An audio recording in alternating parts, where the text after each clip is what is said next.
So I'm still not quite sure where I come down on this subject of AI. Um, Again, being in my 50s and 53 at this point, um,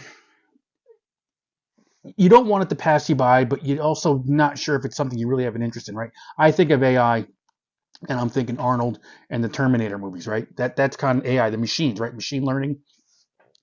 Will that happen? Probably not. At least not in my lifetime, I would think. But there's a lot of different sides you can come down on this subject, I guess. And I guess you talk about machine learning, and my understanding was when it first came out, I guess it's been probably being used for the last 2 years now on a regular basis with a lot of people. My first thought was, well, you've got a machine doing the work for you. You're going to just type in something, and then it's going to spit everything out, and then you're done, like writing a book report, something along those lines where you're not putting the effort in. Don't think that's really the case right now, but that's kind of where my mind was. And I think because I guess I loosely have, can associate myself as a content creator, right? In the loosest possible sense of the term. I've got this. I've got my guitar channel, my music channel. I've got my truck channel. All the stuff's in the link if you want to check it out at any time. But at some point, you see how people are using AI for their content creation. Maybe not so much for doing it for them, but for some assistance. And that's kind of where I am with this right now. I look at it this way. I look at the way my father viewed music. Okay, he and I had this conversation quite a while ago. He passed a few years ago, but music was his love, his first love. I don't want to say his only love, but when it came to things that he enjoyed doing, music was a big thing for him. Born in 1942, so like when he was, I don't know, 10 years old, 11 years old, it's kind of when rock and roll first began. Bill Haley in the Comets, I think, was 1953. So he grew up with the beginning of rock and roll, so that was kind of his thing. And then got into the doo-wop. Well, I guess the 50s, 50s into the 60s was kind of like that doo-wop piece of it. And then 60s was the Motown sound, and into the 70s. And at one point we had this conversation, because he drew a line in the sand where it's like his music is what he liked, and he wasn't going past a certain point because he just didn't want to. It was too much.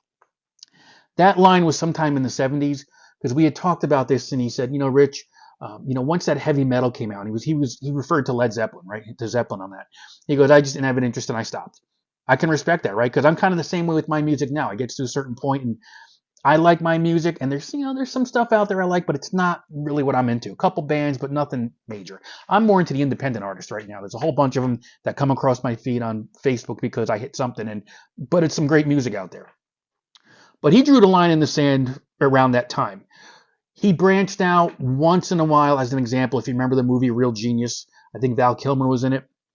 And at the very end of that movie, over the credits, rolled the Tears for Fears song, Everybody Wants to Rule the World. I think it was the first time he ever heard that song. But when he heard it, it just clicked. That was like, whoa, this is something great. So think of it this way. 85 when that music came out, or that song came out.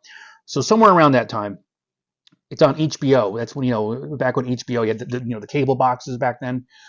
And, if the movie had come on, or you knew it was going to be coming on at some point through the TV guide, he put the movie on and he would just sit there and wait for the credits to roll because he loved that song so much. Nowadays you stream it, you can just kind of, within 10 seconds, you've got it on TV, phone, whatever you want. But that was the one exception to the rule. And it's like, what Yogi Berra said, the catcher for the Yankees. You come to a fork in the road and you take it. You got to take one of them, right? And I could take that fork in the road. It was like, nope, done. I'm not doing AI. Or I can go down that road of AI and start learning. And I've been doing that. It's interesting. Now, there's ChatGPT, there's Gemini, there's Microsoft Copilot. I know there's a couple other ones out there, right? So it already becomes overwhelming. But because I'm a Google guy, it's just the way it is. I got Gmail, the YouTube stuff. I use Drive for a lot of my documents. So definitely, I've got an Android phone, Pixel phone now, Android phones, and, the Samsung phone. So I was never an Apple person, just never was. So Google's been my go-to, so I started using Gemini. And it's interesting. There's a lot to learn. And I told you, I already thought that, Google or AI was going to be like just, you say something, type it in, and it's going to spit something out for you. And in a way, it does. But my experience with AI, I'm not telling you how to do AI. I'm just kind of walking you through what I've been doing with it right now and how I'm using it. You're actually having a conversation with that product, which is really creepy at times. I do it in the car. I got my part-time job. I'm a delivery driver local here in town. So when I've got time or on the road for longer periods of time, 15 minutes this way, 15 minutes that way, I'll start using hands-free, basically, Gemini in the car. And I used it really, I mean, the first time I really used it was, when I wanted to kick off this Flip Side with Richie Flip channel and my podcast. And I would just say, hey, Google, and I would ask it, or not ask a question, here's what I want to do. And it comes back with a conversation. It's like, this thing's actually having a conversation with me. And I just answer it back, hey, okay. And you start having this back and forth, but it really, I understand the learning piece of it now, where it's pulling, instead of just doing a Google search and pulling out some information, it's pulling all these different things and actually in real time, like matter of a couple seconds. So I've been using it for that, which is very, very interesting. I've also started using it for thumbnails for YouTube. And I find this to be very cool, yet I'm very sensitive about how I go about doing it. Perfect example. I've got this photo here. I did a, if you see that picture, it's me and Eddie Van Halen. Okay, if you can see that. And I put out a video on the flip side here about how I met Eddie Van Halen. So I took this photo, and now you might say that's a weird looking photo. This has to be, well, I know it's from the Kodak disc camera. Remember those where the actual film was on a disc, right? And you popped it in, very thin camera. That's what this was taken on. So I said, hey Google, I'm trying to be careful. I have nothing on because I don't want Google doing something in the room here. Clean this photo up, right? And this is where AI just sucks, okay?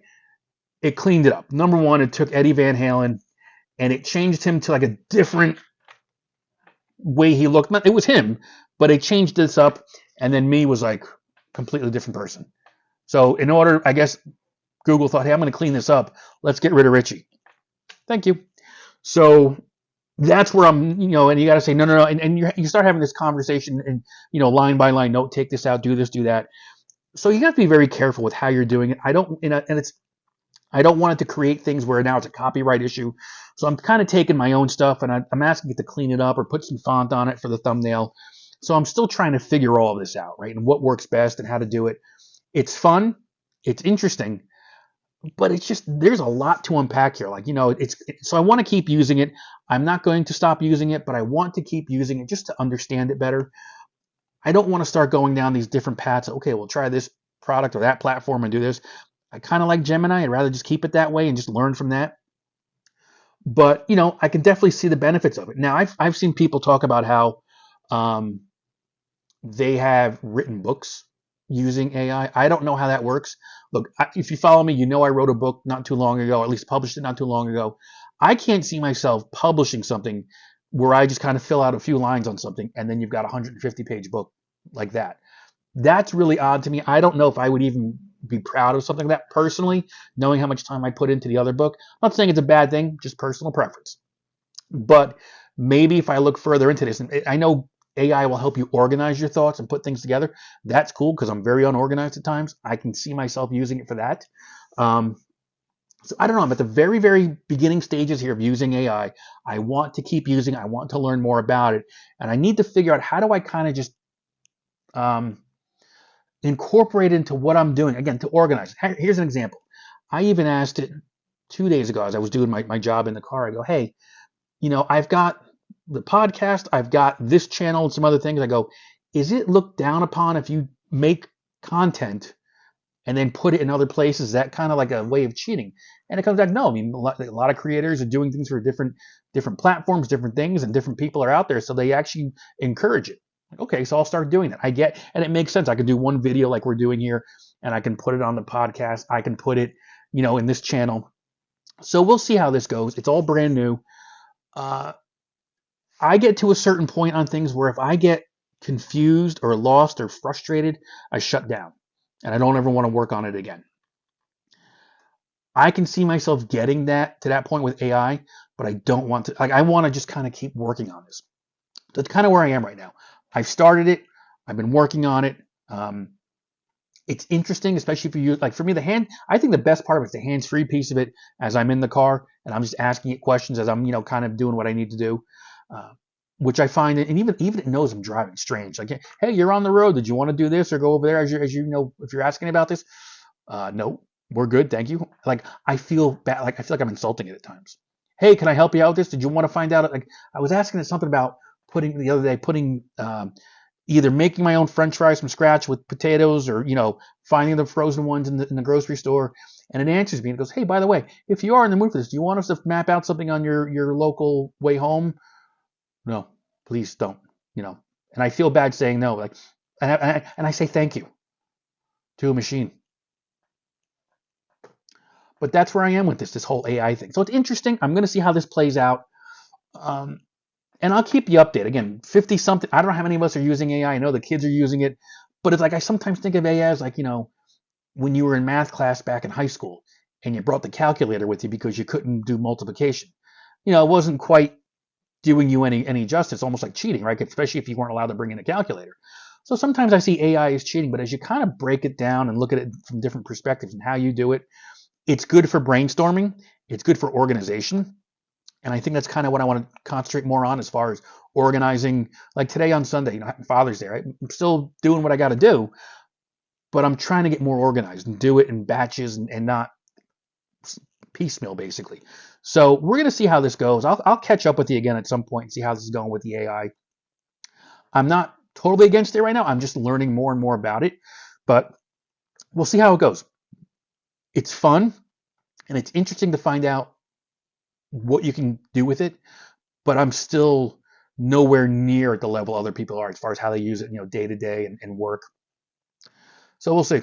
Just want to give you my 2 cents. Let me know if you're using AI. I'm really curious if you are using it and how you're using it and what you're using it for and what your experience has been, especially if you're around my age. Have you been accepting of it? Have you been just like, nope, done, I'm not doing this? So curious. Let me know. That's all I got for this one. I'm gonna go play with Gemini now. We'll see what happens. Later.